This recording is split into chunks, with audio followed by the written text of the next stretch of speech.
Hello and welcome to my study channel Study Lit. This is your favorite teacher Ramakant Mahananda sir. Today I am here with a new chapter to discuss with you all. And the title of this particular chapter is Nelson Mandela Long Walk to Freedom. This particular piece of prose has been taken from the autobiography of Nelson Mandela, the first black president of the South Africa. So dear children, without any delay, let us move into the text. Before we go into the summary, I would like to tell you something that I have prepared video in two parts, especially for this particular chapter. Since I found this chapter to be too long, if I cover in the one video, then it would be too long for you, and you won't take much interest in a single video also. That is why I preferred to split the video into two parts. In the first part, I will be covering half of the chapter. So, dear children, please do not forget to watch the second part of the video also. So, today, before we go into the summary, I would like to introduce to you the author of this particular chapter. Let us know who the author was. As you can see on the screen, I have inserted the picture of the author. He is none other than Nelson Rolihlahla Mandela. Yeah, this is the full name of the author Nelson Rolihlahla Mandela. But throughout the world, he is popularly known as Nelson Mandela. In short, he is known as Nelson Mandela. Let me just tell you about his childhood. Dear children, he was born on 18th of July 1918 in a small village in Mabezo. He was born in a well-to-do family. His father was having a respectable position in the society. Nelson Mandela was an activist, a politician, and a philanthropist. So first of all, we can say that he started his career as a student activist during his college days, and in the time of university, he started the active participation and became an activist in his life. And later on, after getting the victory over the apathetic practice, he turned into a politician. Eventually, he turned into a politician. He fought for the abolishment of the apathetic practice. I have already told you people that what apathy is. Apathy means it is a practice of social segregation. It is a practice of racial segregation where the people are being treated badly. Especially the racial segregation that was practiced in South Africa was by the white people. The white people considered themselves superior to the blacks, and as a result of that, they did not like the mixing up with the black people. They did not even allow the black people to come into their territory, to travel with them, or even study with their own children also. So in this way, this was a practice that continued for a long period of time since the Britishers established their colony in South Africa. But ultimately, it was not good for the society. It was against the humanity. We all are born equally, and we all should enjoy equal rights. And however, unfortunately, this had continued for a long period of time, and now there was someone in that particular land of South Africa who rose up and started fighting against this particular very existing practice, and that was none other than this particular author of ourselves, that is Nelson Mandela. And he was elected as the first president of the independent South Africa after getting victory over the apartheid practice and ruling out the Britishers from the country. When the country was declared independent, then Mr. Nelson Mandela was elected as the first black president of the South Africa, and that is a very remarkable day in the history of South Africa in the year 1994. Now, my dear children, I would like to discuss about the first part of the summary. As I told you in the beginning that this particular prose piece has been taken from the autobiography of Nelson Mandela. You know what autobiography is? An autobiography is a life account of someone. Like many great people have written their own autobiography. The differences between autobiography and biography is that biography is also a life account, but that is written by someone else, not written by the person himself. But as far as the autobiography is concerned, autobiography is the life account written by the person himself.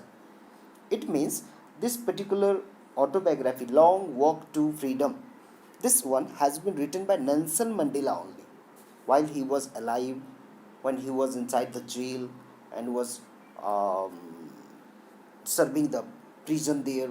So at that particular time, he had written all those beautiful things. And a part of that, a very beautiful part of that, has been extracted and has been given in the text for your study. So this is really very inspiring and motivational also. So I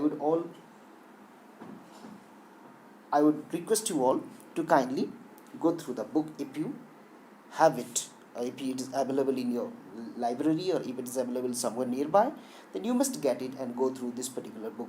This is highly inspirational for all the young learners. In his autobiography, Mandela mentions how his journey was full of challenges. He was overwhelmed with the world leaders being present in his first ever oath taking ceremony. The entire South Africa was jubilant and was celebrating the day they all had eagerly waited for. During his ceremonial speech, he mentioned about the long and tiresome fight against the racial segregation. So, dear children, here it is written that he had a very challengeful journey in his life. Life without challenge has no beauty in it. And obviously, the challenges that come on the way, the obstacles that come on the way of Mandela, that made him more powerful day by day.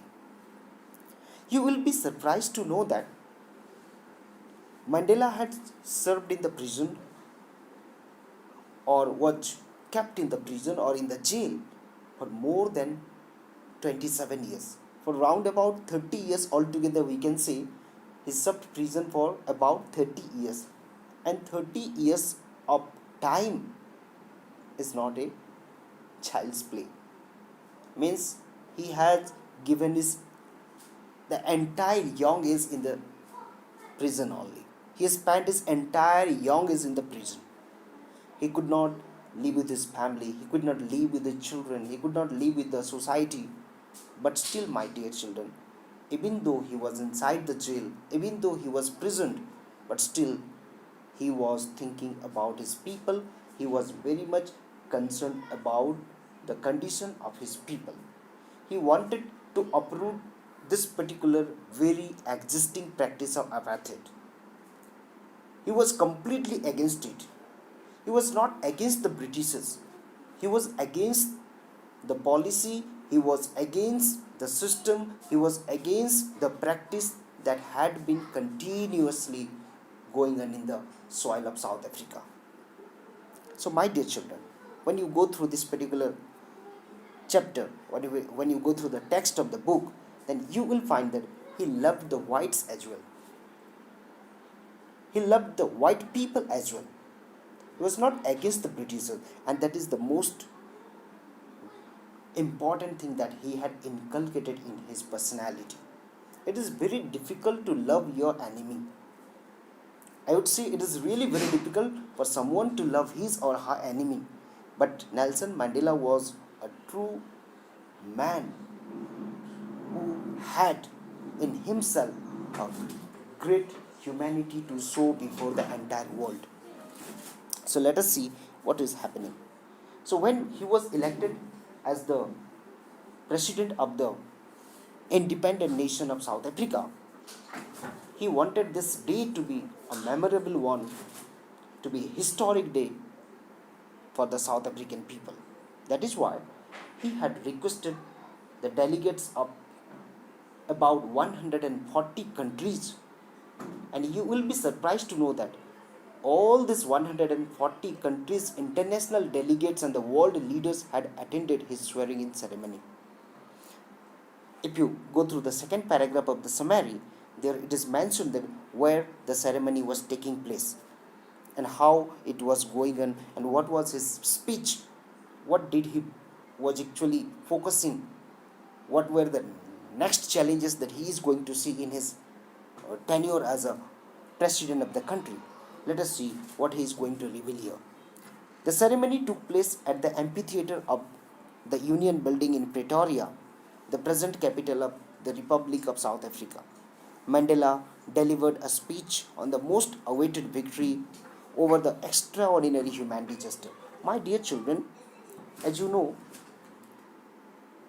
that in this particular sentence, a phrase has been written, extraordinary humanity gesture. This particular phrase has been repeatedly used in your book.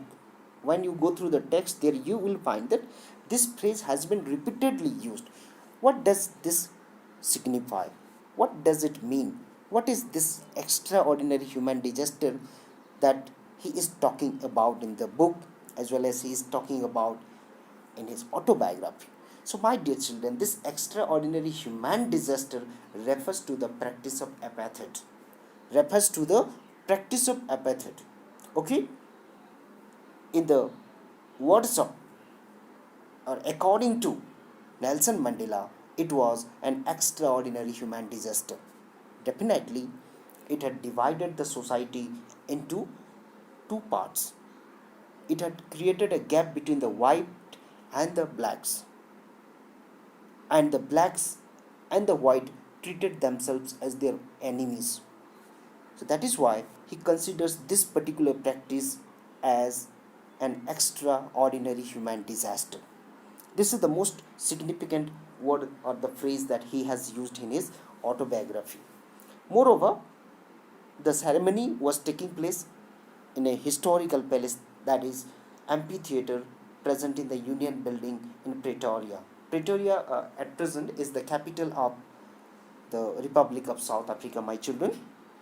It's a big city, and when the swearing in ceremony was going on, or the installation of democracy was taking place in the soil of South Africa, there in the text it is mentioned that about 100,000 South African people come on the streets, they come on the highway, started merrymaking, started making fun, and started enjoying the day.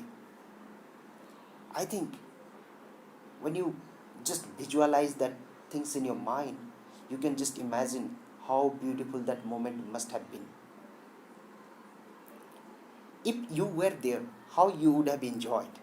You just imagine for a moment and you think how you would have enjoyed that particular day. Okay, for a long time, your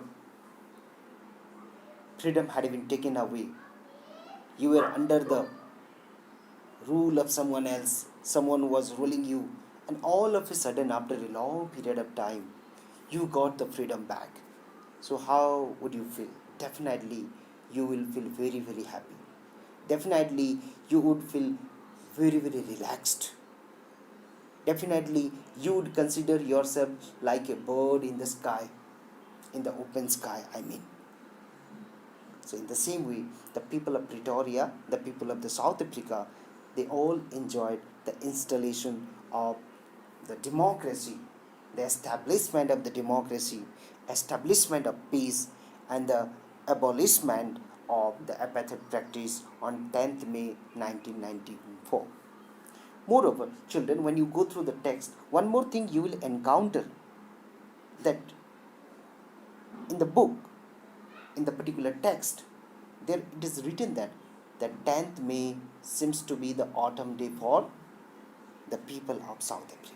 What does that mean? What do you understand by the phrase autumn day? Dear children, if you refer to the dictionary and if you go through the background of this particular one, significance of autumn. Autumn is the season when the people prepare themselves for the next challenging season to come. Autumn is the season when the people get to work hard and store food for the winter. Autumn is the season when people get the time to make fun with the family, to have some good time with the family and the society. It is a time when we do something good. That is why even in the month of 10th May, in the month of May also, the author has written that it seems as if this is an autumn day in the soil of South Africa. Although it was the summer season going on, but he refers it as the autumn season. Okay, so that is the beautiful phrase that he has written over there. He called it victory of humanity over injustice, oppression, segregation, and discrimination. He, as the newly elected president, pledged to provide his people the justice, liberty, and a racism free society to live in. So, dear children, here two things have been mentioned. I have quoted two things from the text here. He called it the victory of humanity over injustice. Now, here you see, although he was the pioneer of this particular battle, he was the most important figure behind the win against the Britishers. Without Nelson Mandela, I think this was probably a dream which would have never come true for the South African people or for the people of the South Africa. But still, he does not take any kind of credit for it. He says that it is not my victory, rather it is the victory of the entire humanity. It is not the victory of the black people over the whites. Rather, he says, very beautifully, he says that he considers, he respects humanity, and that is being reflected in his statement. He says that this particular victory is the victory of humanity over injustice, oppression, segregation, and discrimination. He's not blaming the white people. He's neither trying to portray the blacks as the hero. He's not trying to rule out the Britishers from this land who have dominated for over the last 200 years. Rather, he's trying to establish peace among the two races. He wants the existence of both Britishers and the blacks in the same country. He wants both whites and blacks to work together, work unitedly, and make the nation grow and prosper in all respect. This shows that he was really, truly a great leader, really a great humanitarian that has emerged in the form of the president of the South Africa. So, dear children, in our next video, I'll be clarifying you few more things. Thank you.